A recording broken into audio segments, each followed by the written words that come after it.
ఈ రోజున చాలా ప్రఖ్యాతమైనటువంటి దినము అని చెప్పొచ్చు. అనేక మంది మరణించారు శిలువుల మీద కూడా. అనేకమైనటువంటి మరి రాజ్యాలలో శిలువ మరణాలు ఉంటూ ఉండేవి. కానీ మన ప్రభువైన యేసుక్రీస్తు గారు చనిపోయినటువంటి ఈ శిలువ మరణం ఒక ప్రత్యేకమైనది, ప్రసిద్ధిగాంచినది. కాబట్టి మనందరికీ కూడా ఇది చాలా మేలు. ఇది ప్రభువు వల్లనే కలిగింది కాబట్టి మన కన్నులకు ఇది బహు ఆశ్చర్యం, అంటే మన హృదయానికి చాలా ఆశ్చర్యం కలిగించేటువంటి విషయం. కనుక ఇక్కడ మనం చూసుకున్నట్లయితే నాకు ఇచ్చినది 3వ మాటలో చూసినప్పుడు ఇక్కడ చాలామంది కూడా ఉన్నారు. అక్కడ ప్రభు దగ్గర కూడా చాలామంది వచ్చారు, స్త్రీలు కూడా వచ్చినట్లుగా మనం ఇక్కడ చూస్తున్నాము. తన తల్లియు తాను ప్రేమించిన శిష్యుడును యేసు తన తల్లియు తాను ప్రేమించిన శిష్యుడును దగ్గర నిలుచుండ చూచి, అమ్మా ఇదిగో నీ కుమారుడు అని తన తల్లితో చెప్పాను. తర్వాత శిష్యుని చూచి, ఇదిగో నీ తల్లి అని చెప్పాను. అక్కడ స్త్రీలు కూడా పైన ఉన్నట్లుగా మనం 25వ వచనంలో మనం చూస్తున్నాము. కానీ దేవుడు ఎప్పుడు కూడా మరి వీళ్ళు దగ్గరికి వచ్చారు. ఎందుకంటే దేవుడు ఎంతగా ప్రేమించాడో తల్లిని ప్రేమించిన విధానం తల్లికి తెలుసు, అలాగే శిష్యుని ప్రేమించిన విధానం శిష్యునికి తెలుసు. కనుకనే అంతగా ప్రేమించారు. కనుకనే అది గ్రహించిన వారై వాళ్ళు తలంచుకొని అట్టి మరణాపాయమైనటువంటి స్థితి జీసస్ అక్కడ ఆయన అనుభవిస్తున్నప్పుడు కూడా అక్కడికి వెళ్ళటం కుటుంబాన్ని కూడా ఆ సమయంలో వాళ్ళు క్యాచ్ చేయొచ్చు, అలాగే శిష్యుల్ని క్యాచ్ చేయొచ్చు. కానీ శిష్యులు ముందుగానే అప్పటి వరకు ఉన్నటువంటి మరి వాళ్ళు దేవునితో ఉన్నవన్నీ కూడా చూశారు, నడిచారు, అన్నీ చేశారు, క్రియలన్నీ కూడా వాళ్ళు కూడా పాలు పొందారు. కానీ పారిపోయి బెదిరిపోయి వాళ్ళు మధ్య మధ్యలో అలాగా వెళ్ళిపోయినట్లుగా చూస్తాం. మరి యోహాను గారు ఒక్కరు మాత్రమే అక్కడికి రావడం, అలాగే తల్లి కూడా తల్లి ఆ సమయంలో పోనీ ఇతను వేస్తున్నారంటే ఆ శిక్ష ఎంత ఘోరమైంది, ఆ రోమ సామ్రాజ్యం ఎటువంటిది తెలుసు కూడా తల్లి వచ్చిందంటే నిజంగా ఆ కుమారుని ప్రేమ బలవంతం చేసింది శిలువ దగ్గర తీసుకురావడానికి. హల్లెలూయా. అలాగే యోహాను గారిని కూడా క్రీస్తు ఎంతగా ప్రేమించాడో ఆ ప్రేమ బలవంతం చేయబట్టి వాళ్ళు శిలువకు దగ్గరగా వచ్చారు.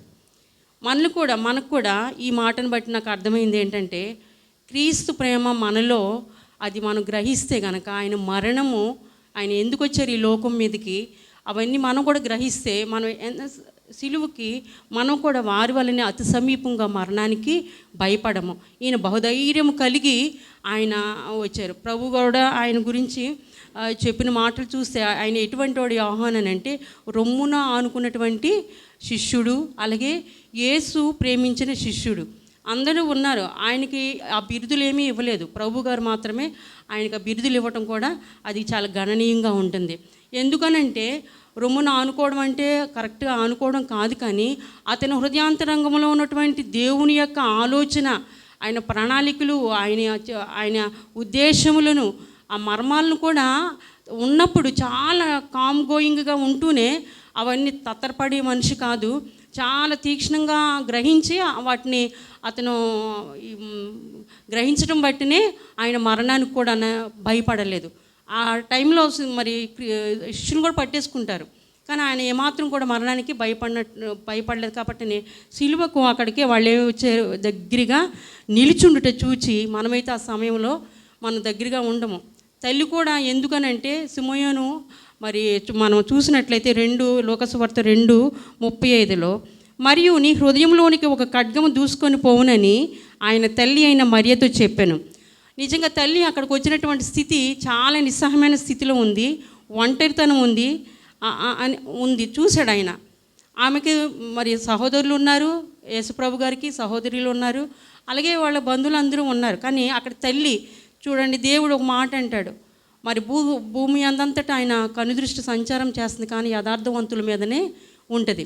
కాబట్టి అక్కడ యోహాను గారు అక్కడ అంతమందిలో కూడా అంత బాధ అనుభవిస్తున్నప్పుడు కూడా ఆయన కనుదృష్టి వాళ్ళ మీద ఉంచడం చాలా ఉంది. కాబట్టి మనం కూడా దేవునిని దగ్గరికి మనం వచ్చినప్పుడు కరెక్ట్గా ఎవరి కనుదృష్టి అవసరం లేదు, కానీ దేవుని యొక్క కనుదృష్టి మన మీద కూడా, వారి మీదనే కాదు దేవుడు అందరికీ అది అనుగ్రహిస్తాడు. వాళ్ళ మీద ఉన్నట్లుగానే మనం దేవునికి అతి సమీపముగా రావాలి. మరణానికి వాళ్ళు భయపడలేదు, వాళ్ళు ఒంటరితనం అని కూడా చూడలేదు. ఆయన చూడడానికి, ఆయనతో ఉండడానికి వాళ్ళు అక్కడ వచ్చినప్పుడు ఆయన ఒంటరితనంలో కూడా మరి చక్కటి బాధ్యత తీసుకున్నటువంటి కుమారుడు. ఆయన ఎంతగా ప్రేమించాడు అని అంటే యోహాను గారు కూడా ఒక మాట చక్కగా, నేను మార్నింగ్ చదువుతున్నప్పుడు కూడా ఒక మాట చూడండి, 1 యోహాను 4:10 చూస్తే, ప్రియులారా, మనము దేవుని ప్రేమించితమని కాదు, తానే మనలను ప్రేమించి మన పాపములకు ప్రాయశ్చిత్తమై ఉండుటకు తన కుమారుని పంపెను, ఇందులో ప్రేమ ఉన్నది. ఆయన వచ్చిన దానిలో నిదర్శనం ఏంటంటే అందులో మంచి ఒక ప్రేమ ఉంది. ఆ ప్రేమను గ్రహించిన వారు మాత్రమే ఆ సిలువకు దగ్గరికి రాగలరు. మనం ఎంత చెప్పినా ఎవరిని కూడా నడిపించలేం, వాళ్ళు గ్రహించాలి. ఖచ్చితంగా ఇన్ని ఉపదేశాలు, మెసేజ్లు మనం వింటున్నప్పుడు దేవుని యొక్క ప్రేమను గ్రహించిన వారమైతే అక్కడ దగ్గరికి అతి సమీపంలో ఉంటాం. దేవుడు మరి యోహానికి నిజంగా మరి ముందు తల్లిది చూద్దాము. తల్లి నిస్సహాయమైన స్థితిలో ఉన్నప్పుడు కూడా తండ్రి ఆయన కుమారుడుగా తల్లిని అతను గౌరవించాడు. బాధ్యతలు మాత్రం అతను శరీరధారి ఉన్నాడు కాబట్టి తండ్రి యొక్క చిత్తాన్ని ఇక్కడ సిలువలో నెరవేరుస్తూ కూడా అతని కనుదృష్టి ఆ తల్లి మీద ఉండి ఆ బాధ్యతలను కూడా అతను ప్రేమతో అక్కడ అప్పచెప్పడం కూడా ఇదే కాన్సెప్ట్. ఇది మంచిది కాబట్టి ఆయన్ని మర్చిపోలేదు. ఇంకా సహోదరులు ఉన్నారు కదా, వాళ్ళు ఉన్నారు కదా, నేను దేవుని పని మీద వచ్చాను, చిత్తాన్ని నెరవేర్చడానికి వచ్చాను, నాది ఇది అనేసి ఆయన అనుకోలేదు. కానీ శరీరధారిగా ఉన్నప్పుడు తల్లి దగ్గర 30 సంవత్సరాలు 3.5 సంవత్సరాలు బయట ఉన్నా కూడా తన మెసేజ్ల కొరకు ఇలా ఉన్నప్పుడు కూడా చక్కటి తల్లి ప్రేమను చూశాడు. మరి ఈ రోజునాడు బిడ్డలుగా మనం ఉంటున్నాం కదా, తల్లిదండ్రులకు బిడ్డలుగా ఉంటున్నాం. బిడ్డల యొక్క తల్లిదండ్రులు ఏం చేస్తున్నారో మనం గ్రహించి ఈ రోజుల్లో ఎంత వ్యతిరేకంగా ఉంటున్నారంటే, వాళ్ళు ఎంత కష్టపడినా వాళ్ళు వేస్ట్ పర్సన్స్గా చూస్తున్నారు ఈ రోజుల్లో. తల్లిదండ్రులు చాలా వేస్ట్ పర్సన్స్, బాగా లగ్జరీ ఇచ్చేసేయాలి, అసలు అనకూడదు, అనకూడదు, వారు కోరుకున్నది వారికి ఇచ్చేయాలి. కానీ ఇక్కడ ప్రేమ అనేది అతి ముఖ్యంగా మనకి ఇక్కడ గోచరం అవుతుందన్నమాట. సో అతను వడ్రింగిగా ఉన్నప్పుడు కూడా, కష్టపడినప్పుడు కూడా తల్లి తన చెమట అంతా కూడా తుడిచేది. ఆ ప్రేమ కూడా ఇక్కడ సిలువలో కూడా ఆమె తట్టుకోలేక వచ్చేసిందండి. ఈ రోజునాడు తల్లి బిడ్డలు వాళ్ళు ఎంత ఎదిరిగించినా కూడా ఆ బిడ్డల మీద ప్రేమ ఎట్లాగా ఆవరిస్తుందో మనకు తెలుసు. ఒకసారి మా బాబు గడి చిన్నప్పుడు మా పాప ఇద్దరు, నేను లేను, చిన్న మొబైల్ ఏదో గొడవ వచ్చింది, మొబైల్ కొత్తదే, అది విరిచేశారు, పక్కన పడేశారు, కొత్త మొబైల్. సరే అని తర్వాత వాళ్ళిద్దరు ఏమనుకున్నారు, పాప గైడి తీసుకెళ్ళిపోయి అతను వేరే వాళ్ళ హౌస్ ఆ కాంపౌండ్లో విసిరేసాడు. ఈమె చూసుకెళ్ళి మమ్మీ కనిపించట్లేదని ఒక 10 days పైన అయిపోయింది, వర్షం వచ్చేసింది, అది తడిచిపోయింది. ఒకరోజు నేను బాల్కనీ నుంచి కిందకు చూస్తున్నప్పుడు అక్కడ చెత్త ఎత్తుకుని ఆయన వస్తే ఆ ఇంటికి ఆయన తీసా గైడ్ ఇస్తుంటే చూస్తున్నాను. నేను చూస్తున్నప్పుడు, బాబు ఆ గైడ్ ఏంటేనంటే, ఏమోనండి పడిపోయింది అని అన్నాడు ఆయన. నేను వెంటనే అది మా గైడే అని చెప్పేసి తీసుకొని వచ్చారు. అదే తీసుకొని వచ్చిన తర్వాత నేను బాబుని చూసి నేను అన్నాను ఒక్కటే, ఇలాంటి స్వభావం ఉంటే నువ్వు నాకు ఇంట్లో ఉండొద్దు అన్నాను. చిన్నవాడే. వెంటనే ఇంకప్పుడు నేను అన్నందుకు బాధపడలేదు, కానీ వాళ్ళ అక్కడితో ఎదుటుగా అన్నానని చాలా ఫీల్ అయిపోయి, నేను పనులన్నీ చేసుకుంటున్నాను, స్కూల్ నుండి వచ్చి మొత్తం అన్ని పనులు చేసుకొని చూసుకునేటప్పటికి ఇంట్లో లేడు. వెంటనే గబగబా ఇంకా అమ్మ తమ్ముడు లేడు అని అంటే, నేనేమీ అనలే, ఇలాంటి స్వభావం ఉంటే ఉండొద్దు అన్నాను. అంటే కోపం స్వభావం ఆ విధంగా చేసామని కనిపించలేదు. ఎదుగుతున్నాం, పాపను తీసుకొని ఆటోలో వేసుకొని రాత్రి 8:30 దాటిపోయింది, 9. నేను ఎక్కడ వెళ్ళగలను, వాళ్ళ డాడీ కూడా లేరు. నేను ఎక్కడ నా నరాలు మొత్తం అన్నీ కూడా ఒక్కసారి ఆగిపోయి చెమటలు మొత్తం కారిపోతున్నాయి. ఎక్కడ అమ్మా ఇంత సిటీలు నేను ఎక్కడ చూడను, రాత్రిపూట చెమటలు పట్టేస్తున్నాయి, కాళ్ళు నిలవట్లేదు. పాప అయితే ఉంది పక్కన పట్టుకొని ఆటోలు అంతా తిరుగు ఇలా రౌండ్ వేస్తున్నప్పుడు ఎలా చూసిందో కానీ ఆ చీకట్లో షెల్టర్లో కూర్చున్నాడు చిన్నోడు. కూర్చుంటే అప్పుడు నేను గబగ వెళ్ళి, చిన్ను నేను అలా అనలేదు, నిన్ను అంత కోపం పనికిరాదు, బుక్స్ పారేసుకున్నంత, ఆ బుక్ లేదని అక్క బాధపడింది కదా ఆయనను అని తీసుకుని నేను వెళ్ళాను. మర్చిపోయాం, మా డాడీకి చెప్తే చెప్పలేదు. నేను పెద్దోడయ్యాడు, మనం వీళ్ళ కాలేజీలో జాయిన్ అయిన తర్వాత ఎగ్జామ్ పేపర్ రాసి, నేమ్ రాసి, రోల్ నెంబర్ రాసి ఇంటికి వచ్చేసాడంట. నాకు తెలీదు. ఆ డాడీకి ఫోన్ చేస్తే, సార్లు ఫోన్ చేసి, మీ అబ్బాయి విషయంలో మేము ఇలా మరి ఇలా చేసాడు, మేము ముందుగానే చెప్పాలి కదని చెప్పేశారు. వాళ్ళ డాడీ ఇంకో ఇంటికి వచ్చిన తర్వాత నువ్వు ఎక్కడో ఇంట్లో ఉండడానికి లేదు, ఎక్కడికైనా వెళ్ళిపోయి చచ్చిపో, నువ్వు ట్రైన్ కింద పడిపోయి అర్జెంటుగా ఒక్క నిమిషం కూడా నువ్వు ఉండడానికి లేదు అని చెప్పేసి భోజనం పెట్టొద్దు, ఏం పెట్టొద్దు అని పెద్ద పెద్ద అరుపులేసి చాలా మౌనంగా ఉంటాడు. ఆ మౌనంలో ఏం చేస్తాడో నాకైతే తెలియదు. ఇది 2 సిచ్యువేషన్స్ నా జీవితంలో పిల్లలతో ఆడింది. చాలా ఇదిగానే ఒబీడియన్స్గానే ఉంటారు. అయితే నేను మళ్ళీ నా డాడీ పిలిచి ఇదంతా అయిపోయి పక్క పిలిచి వాడు వెళ్ళిపోతాడేమో ఒకసారి చూడు, నైటు నువ్వు అంతానికి జాగ్రత్తగా ఉండి అనగ బిక్కిన అనేసానని. ఆయన చాలా బాగా అతను వెళ్ళిపోయేటట్టుగానే చేసాడు. అంత భయంకరమైన మాట్లాడితే ఒక చావి నేను తాళం వేసేసి నా బెడ్రూమ్లోకి వెళ్ళిపోయి నా పిల్లో కవర్లో పెట్టుకొని పడుకుని ఉన్నాను. ఒకటే ప్రార్థన, దేవా అతని ప్రాణాన్ని నువ్వు కాపాడు తండ్రి, బుద్ధి జ్ఞానం తెలివి వివేచన అనుగ్రహించు ప్రభువా, ఏ సిట్యువేషన్ అయినానో నీ పరిస్థితులు ప్రభువా నా ప్రార్థన చేస్తాను, నువ్వు మార్చుతావని. నిజంగా అతను ఏం చేశాడు, తెల్లారు లేచి మంచి నిద్ర దయచేయండి అన్నాను వాడికి జ్ఞాపకం, ఇవన్నీ కోపం అంతా పోయేటట్టు. పడుకుని లేచిన తర్వాత నేను కోపం మాట్లాడడం మానేసి వచ్చేసాడు దగ్గరికి. వచ్చి నా తలలో ఒళ్ళు పెట్టుకున్నాడు, నా చేతులను నేను చేస్తూ అంటున్నాడు, మమ్మీ నీకు ఉద్యోగమేగా కావాలన్నాడు. ఉద్యోగం కాదు, తండ్రి ఏ విధంగా కష్టపడుతున్నాడు నువ్వు గ్రహించావా, మీ కట్టే ఫీజులు అన్నీ నువ్వు లక్షలుగా ఉంటున్నాయో నువ్వు చూసావా, నువ్వు మొత్తం మీ డాడీ వెనకాల ఒకసారి బండి మీద వెళ్ళి ఆయన ఎంత కష్టపడుతున్నాడో మా విషయాలు కాదు, ముందు వెళ్ళి చూసిరా, ఆయన అంత చెమటతోను అక్కడ ఉంటున్నట్టు పౌడర్ అక్కడ అలా వస్తామంటాడు ఆయన అక్కడ నుంచి పోర్ట్లో నుంచి, ఎంత భయంకరమైన జాబ్ నీకు తెలుసా, నీకు నువ్వు నాకు ఉద్యోగం కాదు అని అన్నాడు. మమ్మీ నా సరే మమ్మీ అని బాధపడి వెంటనే నా చెయ్యి తీసుకొని, ఎప్పుడు కూడా కోపంలో నేను చూడలేదని అంటే అతనికి అర్థమవుతుంది, అన్నీ మమ్మీకే తెలుసా, మమ్మీయే చెప్పాలి, మమ్మీ తల మీద చేయి పెట్టుకుంటాడు ఫస్ట్, ఏంటంటే నన్ను క్షమించి నన్ను దీవించమ్మని. నిజంగా నేను ఆ బాబుని క్షమించి, ఎందుకనంటే బిడ్డల యొక్క మనస్తత్వం ఒక్క తల్లికి తెలుస్తుంది, తల్లి యొక్క మనస్తత్వం బిడ్డలు గ్రహించాలి. హల్లెలూయా. ఇక ఇంకెప్పుడు కూడా ఆ రెండే నా జీవితంలో చిన్నగా నాకు జరిగింది. ఎందుకంటే బిడ్డలో ఎక్కడికైనా వెళ్ళిపోతే క్షణం సాతాను వాళ్ళ యొక్క పాతాళంలో తీసుకున్నంత మరణాన్ని ప్రేరేపిస్తుంది. కాబట్టి చాలా జాగ్రత్తగానే తల్లి ఆ బిడ్డలు ఎంత చేసినా కూడా ఆ హృదయ విదారకంతోనే వాళ్ళు ప్రేమతో వాళ్ళకి చేస్తారు. కాబట్టి బిడ్డలు చాలా తల్లి బాధ్యత ఏ విధంగా తీసుకున్నారు, ఆయన మాదిరి, మంచి మాదిరి, ఆయన తన తండ్రి చిత్తాన్ని కూడా నెరవేరుస్తూ మాదిరి తీసుకున్నారు. కాబట్టి మనం పిల్లలు ఇక్కడ మనం చూసినట్లయితే గౌరవించాడు. ఆయన రక్షకుడే కాదు, తల్లి కూడా రక్షకుడే, మళ్ళీ సంరక్షకుడు కూడా. హల్లెలూయా.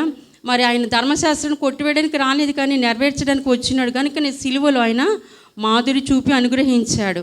ఇక్కడ చూసినట్లయితే మనం చాలా దీర్ఘాయుని పొందుకోవాలని, మేలులు కలగాలని తల్లిదండ్రుల దగ్గర నుంచి చాలా ఆశపడతారు బిడ్డలో చాలా. కానీ దేవుని యొక్క ఆజ్ఞ పాటించడానికి మాత్రం చాలా అది చేయరు.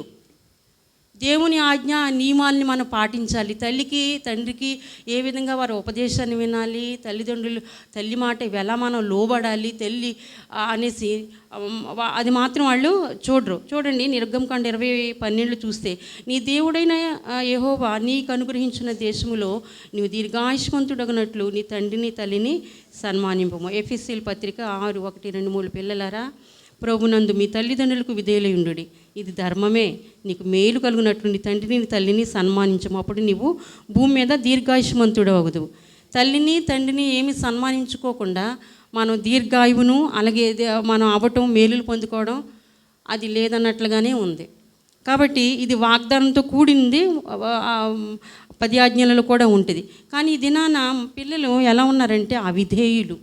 ఇదే 2వ రాకడలో ప్రథమ సూచనగా కనపడుతుంది. ఇప్పుడు రాబోయేటువంటి 2వ రాకడల్లో సూచనలు ఏమన్నా ఉన్నాయంటే పిల్లలు అవిధేయులొకటి వల్లనే భూమి మీదకి గొప్ప శాపము. మనం చూస్తే మలాకీలో కూడా అక్కడ రాస్తూ ఉంటాడు, దేవుడు రాబో రోజుల్లో ఎలా ఉంటారు, పిల్లలు ఎలా ఉంటారు, తల్లిదండ్రులు ఎట్లా ఉంటారని చూసినట్లయితే మలాకీ 4:5-6లో, యెహోవా నియమించిన భయంకరమైన ఆ మహాదినము రాకమునుపు నేను ప్రవక్తయగు ఏలియాను మీ యొద్దకు పంపుదును, నేను వచ్చి దేశమును శపింపకుండునట్లు అతడు తల్లిదండ్రుల హృదయమును పిల్లల తట్టుకును, పిల్లల హృదయములను తండ్రులు తట్టుకును త్రిప్పెదను. అంటే ఆ సిట్యువేషన్స్ వస్తాయి, ఆయనను దేవుడు కృపగలవాడు, ప్రేమ గలవాడు కనుక మరలా వాళ్ళ హృదయాలని, తల్లిదండ్రుల హృదయాలను తట్టు నేను ఇలా తిప్పుతాను. ఆయన ఏలియా వచ్చినప్పుడు అని చెప్తున్నాడు. అంటే భూమి మీద ఒకవేళ తన సంఘాన్ని ఎత్తబడిన తర్వాత కూడా దేవుడు ఏలియా అటువంటి ప్రవక్తలు మళ్ళీ వచ్చి మళ్ళీ తిప్పుతారు. ఆ భయంకరమైన మహాదినాలలో కూడా త్రిప్పబడతారు. కానీ ఈరోజు పిల్లలు ఏం చేస్తున్నారంటే, ఒక చదువు, తెలివి, బలము, కలిగి ఉంటే చాలా గర్వం నాశనానికి తీసుకెళ్తుందని తెలుసు. ఈ రోజు నాడు చిన్నపిల్లని బాబు నేను అన్నాడు, ఆ రోజులు వేరు ఆంటీ, ఈ రోజులు వేరు, ఆ రోజులు వేరంట. ఆ రోజుల్లో ఇలాంటివి లేవంట. ఈ రోజుల్లో అమాయకులం, ఆ రోజుల్లో ఏమీ లేవని కనుకనే దేవుని వెదికామండి. హల్లెలూయా. ఆ రోజులలో ఏమి కూడా లేవు కనుకనే కేవలం దేవుని వద్దకు మాత్రమే పరిగెత్తడానికి పాదాలు రెడీగా ఉండేవి. ఇప్పుడు అన్నీ ఉన్నాయి కనుక పాదాలు రావడానికి పరిగెత్తలేకపోతున్నాయి. వాళ్ళ యొక్క అహంకారము ఈ రోజునాడు భూమి మీద కొన్ని కారణాలుగా ఉంటున్నాయి. హల్లెలూయా. ప్రతి ఇంటిలోనూ మానసికమైనటువంటి ఆ ఒత్తిడిలకు లోనయ్యి తెలియకోకుండానే చాలా నీరసానికి అయిపోతున్నారు. హల్లెలూయా. దేవుని మాట లక్ష్య ఎందుకంటే వారు దేవునికి హృదయంలో చోటిపోవటం వలన వారు తల్లిదండ్రులకు అవిధేయులు. ఈ అవిధేయత వలన వారు వాగ్దానాలని పోగొట్టుకుంటున్నారు. దేవుని ఆజ్ఞలను ఏమాత్రం కూడా పాటించటం లేదు. వారి ఇష్టం, వారు చెప్పింది చేయాలి. మళ్ళీ వాళ్ళ నష్టంలోకి వెళ్ళిపోయినప్పుడు, చాలా సమస్యలోకి వెళ్ళిపోయినప్పుడు మళ్ళీ తల్లిదండ్రులే.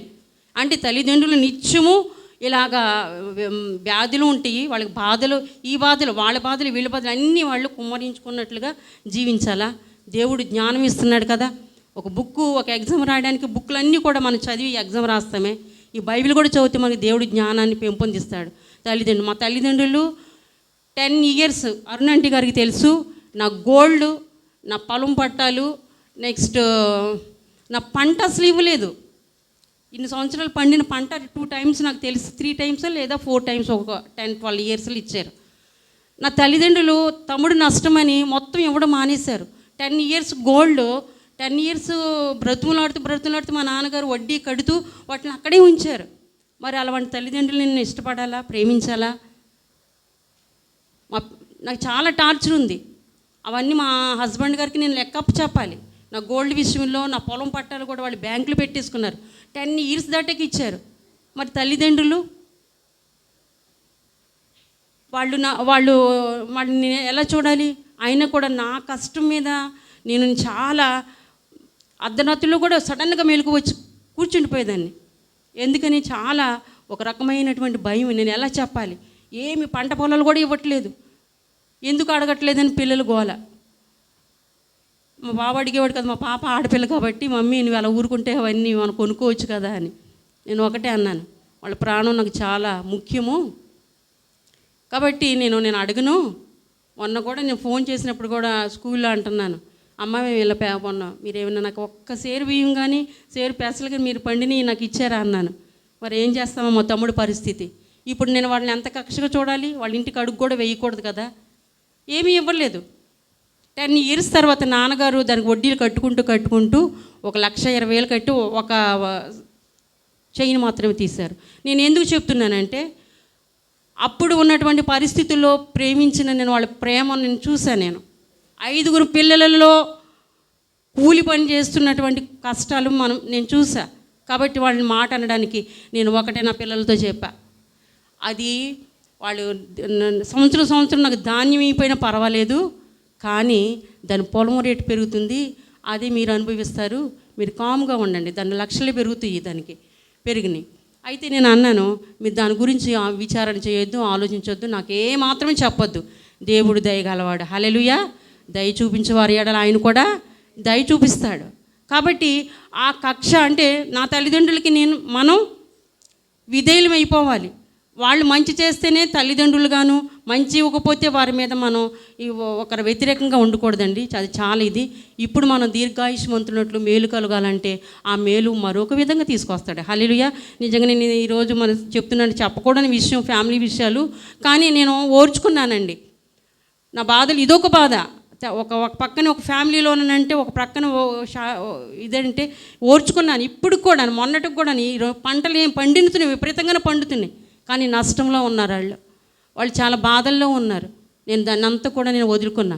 నాకు కావాల్సింది ఎవరు? దేవుడిచ్చినటువంటి తల్లిదండ్రులు. మళ్ళీ వాళ్ళ కొరకు నేను ప్రార్థన చేయడం ఏమన్నా వాళ్ళ కొరకు. హల్లెలూయా. ఎందుకంటే దేవుడి జాలి, నేను ఒకటే అంటాను నా పిల్లలు, మీరు చూడవలసిన అవసరం లేని నన్ను ఎవరు చూస్తారని కాదు, దేవుడు ఎవరికి జాలి పోస్తాడు వాళ్ళు మాత్రమే చూస్తారు తల్లిదండ్రులు. హల్లెలూయా. ఆ జాలి కనికరం లేకపోతే ఎవరు కూడా చూడరు. మనం ఇస్తే చూడటం కాదండి, వారి యొక్క లేనితనంలో చూడటం. ప్రేమ ఉండాలి మొట్టమొదట. హల్లెలూయా. వారు ఎంత పెట్టారు ఎంత చేశారో కదా ప్రేమ, అది గుర్తించి మనం విధేయులో అవ్వాలి. అలాగే చూసినట్లయితే నీ తల్లి ముదిమి యందు ఆమెను నిర్లక్ష్యము చేయకుము, నిన్ను కనిన నీ తండ్రి ఉపదేశమును అంగీకరించుము. నీ తల్లిదండ్రులు నీవు సంతోష పెట్టవలను, నిన్ను కన్న తల్లిని ఆనందపరచవలను. చిన్నప్పుడు తల్లిదండ్రులు మనకేం కావాలి కరెక్ట్గా తీసి మనకి చాలా ఓపికతో వండి పెడతారు. కానీ వాళ్ళు ముదిమి తనం వచ్చినప్పుడు వాళ్ళు పిల్లలతో ఈక్వల్ అయిపోయినప్పుడు వాళ్ళకి అది గుర్తు చేసుకొని జ్ఞాపకం చేసుకొని నా తల్లి ఈ విధంగా చేసేది, ఇప్పుడు నేను అలాగా మనం చెయ్యాలన్నటువంటి జ్ఞానం అనేది మనకు ఉండాలి. హల్లెలూయా. ఆ వయసులో అడగరు, కానీ ఎవరు గ్రహిస్తారు? ఇక్కడ చూడండి, ఒక ఆత్మను గ్రహించగలుగుతుంది, ఒక మనిషాత్మనే గ్రహించగలుగుతుంది. ఇక్కడ కూడా అలాగా ప్రేమ ఉంది కాబట్టినే కుమారుని దగ్గరికి తల్లి వచ్చేసింది ఆ స్థితిలో కూడా. అలాగే శిష్యుడు కూడా ప్రేమించినటువంటి శిష్యుడు కూడా ఆయన అక్కడికి వచ్చాడు. కాబట్టి ఆ ప్రేమించిన శిష్యుని కూడా దేవుడు ఎంతగా వాడుకున్నాడంటే, ఒక పరమార్థి అయినటువంటి జ్ఞాని, ఆయన పరలోకంలో ఉన్నటువంటి మర్మాలను కూడా, ఇక్కడ ఉన్నటువంటి దేవుని యొక్క రహస్యాలను మర్మాలను ఎరిగిన దేవుడు హృదయంలో ఎరిగి ఉన్నాడు కనుక అతనికి దాచిపెట్టుకోకుండా పరలోకమైనటువంటి మర్మాలను ఆ పట్టణాలను రాయడానికి, ఆ సంఘాల గురించి రాయడానికి మొత్తం ఆ జ్ఞానమంతా ఆయనకు పెట్టి, ఆయనకి మరి బాధ్యతలే కాదు, తల్లి బాధ్యతలే కాదు, ఇవన్నీ కూడా అతనికి మరి అది ఇవ్వటం అది న్యాయమే. హల్లెలూయా. ఆ శిష్యునికి ఆ విధంగా అప్పగించటం, అంతగా ఆయన ప్రేమించటం చూశాడు కనుకనే ఉంటుంది. కాబట్టి మనం ప్రేమించిన దాన్ని బట్టి కూడా దేవుడు మనకి కొలత ఉంటుందండి. హల్లెలూయా. అంతగా మనం దేవుళ్ళలో మనం ఉండాలి. అలాగే చూసినట్లయితే మళ్ళీ ఒకవేళ మనకి ఏమైనా శాపము రావడానికి గల కారణాలు, సామెతలు 30:17 తండ్రిని అపహసించి తల్లి మాట విననొల్లని కన్ను లోయ కాకులు పీకును, పక్షిరాజు పిల్లలు దాని తినును, తన తండ్రినైనను తల్లినైనను దూషించమని దీపము ఆత్మ చీకటిలో ఆరిపోవును. కాబట్టి శాపము మరణాలు కూడా ఇవి చూడకపోవడం వల్లనే, తల్లిదండ్రుల్ని మనం అపహసించి దూషించి హేళన చేసినప్పుడు కూడా ఇలాంటివన్నీ మనకి అన్ఎక్స్పెక్ట్గా జరుగుతాయి. ఒక అతను మాకు తెలిసిన ఆయన, మా ఊర్లో ఆయన కొడుక్కి చెప్పలేదంట, కిడ్నీ ఫెయిల్యూర్ అయిపోయినది కొడుక్కి చెప్పలేదు. నేను మొన్న అక్కడ ఇంటికి వెళ్ళినప్పుడు ప్రేయర్కి ఒకసారి ప్రార్థన చేసి వెళ్ళమన్నప్పుడు దారి వెంట చర్చ్ నుంచి వస్తూ వెళ్ళని ప్రార్థన చేశాను. కొడుకుకేమో ఒక మంచి పెద్ద డాబా,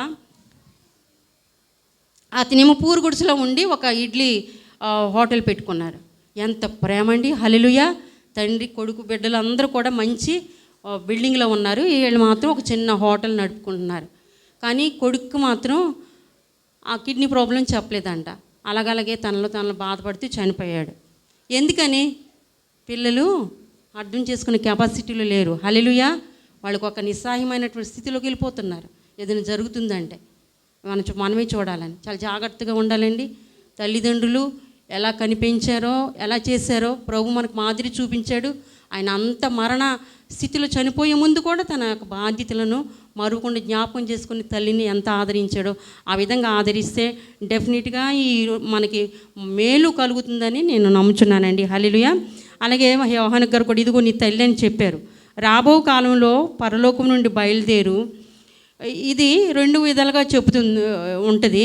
ఇదిగో నీ తల్లి అన్నప్పుడు తల్లి కూడా నూతన యెరూషలేముతో పోల్చబడుతుంది. ముందుగానే దేవుడు కూడా ఆ ప్రవచనం చెప్పడం జరిగింది. అప్పుడు రిబకా కూడా తన తండ్రి ఇంటి వస్తుంది, ఇస్సాకు అబ్రహాం ఇంటి నుంచి వస్తారు, వాళ్ళు పొలంలో కలుసుకుంటారు.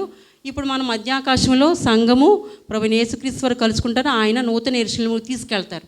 ఎందుకు తీసుకెళ్తారో తెలుసా? ఇక్కడ రాకడ ఆల్రెడీ మన భూమిపై నుంచి ఎత్తబడుతుంది కాబట్టి అప్పుడు అక్కడ ఆయన తల్లి ఆదరిస్తుందంట నూతన యెరూషలేము. హల్లెలూయా. ఆ తల్లి మనల్ని ఆదరిస్తుంది. ఏమైనా పిల్లలు చూడండి, కుక్క ఏదైనా వస్తే పరిగెత్తుకొచ్చి తల్లి ఒడిలో పరిగెత్తుకొచ్చి పడిపోతారు. మనకు కూడా ఆ సమయంలో దేవుడు అంటే మనల్ని ఆదరించడానికి పైకి తీసుకెళ్ళి ఆ 7 ఏండ్లు మనకి ఒక విందును చేస్తాడంట. హల్లెలూయా. అలాగే ఆయనకు బాధ్యత ఒక తల్లిగా అప్పచెప్పడమే కాదు, రాబోవు ఈ మనకి కూడా ఈ రాకడ సమయంలో పిల్లలు ఎలా ఉండాలి, ఈ యొక్క బాధ్యతలు ఇవన్నీ కూడా మనం కూడా మరి తెలుసుకొని ఉండాలని అనుకుంటున్నాను. ఒక చిన్న పాట పాడి నేను ముగిస్తానండి. జగతికి పునాది వేయక ముందే జనించిన ప్రేమ, జగతిలో నేను పుట్టక ముందే నన్నెరిగిన ప్రేమ, నన్నెరిగిన ప్రేమ, నన్నెరిగిన ప్రేమ, ఏర్పరచుకున్న ప్రేమ, నన్నెరిగిన ప్రేమ, ఏర్పరచుకున్న ప్రేమ, నన్నెరిగిన ప్రేమ, నన్నెన్నుకున్న ప్రేమ, నన్నెరిగిన ప్రేమ, నరచుకున్న ప్రేమ, జగతికి పునాది వేయక ముందే జనించిన ప్రేమ, జగతిలో నేను పుట్టక ముందే నన్నెరిగిన ప్రేమ, నన్నెరిగిన ప్రేమ,